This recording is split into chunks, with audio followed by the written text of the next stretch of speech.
கிடைச்சிச்சா? என் ஜாதிக்காரி படம், நகைச்சுவை ஜாதிக்காரனுடைய படம், முழுக்க நகைச்சுவை தான்.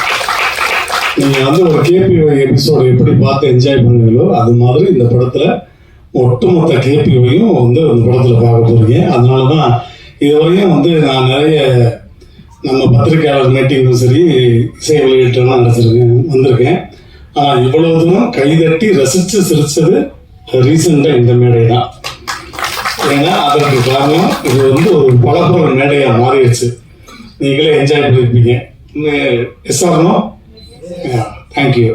ஸோ அந்த மாதிரி எல்லா ஒட்டுமொத்த ரெண்டாவது நிறைய இசை வெளியீட்டு விழாவை இப்போ நான் பார்க்கும்போது எல்லாமே யங்ஸ்டர்ஸ் வர்றாங்க. யங்ஸ்டர்ஸ் வரும்போதுலாம் அவங்களுக்கு பேச தெரியுமா, ஒரு நிமிஷம் 2 நிமிஷத்தில் பேசிட்டு போவாங்கன்னு நினச்சேன். பட் அந்த கவிஞர் அவர்கள் ரொம்ப அழகாக அவ்வளவு அற்புதமான தமிழில் இந்த மாதிரி ஆட்கள் திரும்ப இப்போ இண்டஸ்ட்ரிக்கு வரும்போது அது ரொம்ப வலிமையாக இருக்கும். உண்மையிலேயே அவங்க எல்லாருக்கும் மனமார்ந்த நன்றி. மேடையில் இருக்கக்கூடிய CV. Kumar sir and Shankar அண்ணன் எல்லாருக்கும் மனமார்ந்த நன்றி. இந்த விழாவின் நாயகன் இசையமைப்பாளர் அவரும் எல்லாமே எக்ஸஸ் பட்டாளம்னா முதல்ல ஹீரோவை பற்றி சொல்லிடுறேன். 6 படங்கள் நடிச்சுட்டு ஒரு ஹீரோ எப்போ தன்னுடைய இமேஜை உடைச்சு வேற மாதிரி ஒரு கெட்டப்பில் படத்தில் நடிச்சிருக்கலாம். ஆனால் ஒரு மேடைக்கு ஒரு இத்தனை சபையில் அதே கெட்டப்பில் நான் உட்காருன்னு சொல்லும்போது இதுவும் என்னுடைய அப்பா அவங்களுக்கு தெரியும். என்னுடைய ஆசான் திருநூற்சாரியார், உலக நாயகன், விண்வெளி நாயகன் கமலஹாசன் சார் தான் 16 வயது நிலைய படத்தில் எப்படி கோணத்தோடு நடித்தாரோ அவ்வளோ பெரிய ஸ்டார். அந்த மாதிரி இன்னைக்கு அவர் இதற்காக சிரத்தை எடுத்து இன்னைக்கு கிட்டத்தட்ட 1 மணி நேரம் மேக்கப் போட்டு அதே கெட்டப்பில் எல்லோரும் பார்க்கட்டும், நான் இந்த கெட்டப்பில் தான் நடிச்சிருக்கேன்.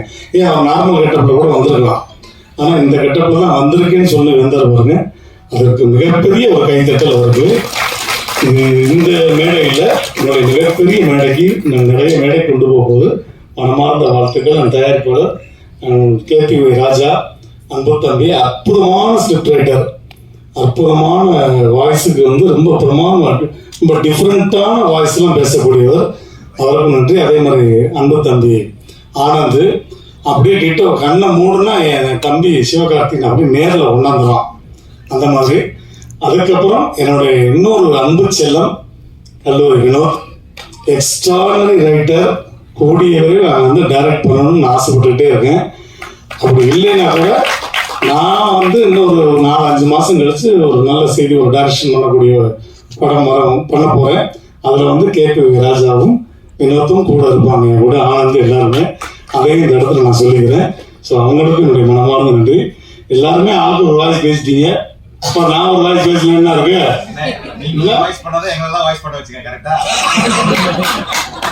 எப்படி போட்டு வாய்ப்பாங்க இருந்தாலும் உங்களுக்கான ஒரு வாய்ஸ், அது என்னுடைய ஆசானுடைய வாய்ஸே தான்.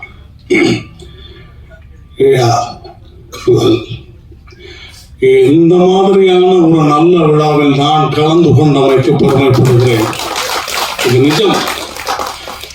இந்த மாதிரி இளைய சமுதாயம் இந்த திரை உலகத்திற்கு வருவதால் நான் பெருமைப்படுகிறேன். இன்னும் நிறைய இளைய சமுதாயம் இந்த கலைத்துறைக்கு பணியை ஆற்ற வேண்டும். இது சொட்ட சொட்ட நனையவில்லை, கொட்ட கொட்ட நனைய வேண்டும். தியேட்டரில் அலைமலை, மக்கள் அலைவுடன் அப்படின்னு சொல்லி இந்த மக்களை வாழ்த்து விடைபெறுகிறேன். நன்றி, வணக்கம். தேங்க்யூ.